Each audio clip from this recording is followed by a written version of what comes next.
এটা ফোন এটা ইমার্জেন্সি ফোনটা করি দেন মুই ব্যস্ত আছেন ভাই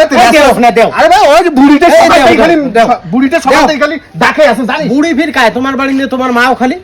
আরে ওই ওইছে দেই শ্যামাই খাবার ডাক পানেছে বোধহয় আর একটা ফোন আসিল ভাই ফোন নাই করতে ফোন আছে তারপর কার ফোন আছে আইছে না আরে হ দেখো এটাকে আমার ডাবল মাও লেখা কি ডাবল মাও ভাই দেখতো শ্বশুর ফোন হচ্ছে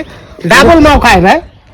আরে পাগলা এটা বুঝিস না আরে মোর শ্বশুরি মোর মা হবে আর তোর চাচির মা হবে হ্যাঁ তো ওই জন্য ডাবল মাও কোন কি ভাই এ দেখছেন কি কাণ্ড ভাই তোমরা জীবনে ভালো হবেন না বুড়ি যে কুত্তি থাকে তোমার শ্বশুরি তাই তোমার এখানে সেই মাও আর তোমার মাও তো এত কষ্ট করে মানসি করলে তোমার ডাকেন নাকছে সেইটির কোনো দাম নাই না তোমার শ্বশুরি তোমার জন্ম দিছে না তোমার মাও দিছে এই কথাটা কোন তো তুই বিয়ে করিস নেই না বিয়েও কর তারপরে বুঝবো মা আর শ্বশুরি কত যে কায় কি এটা কয়ে লাভ নাই এটা ভালো হবার নাই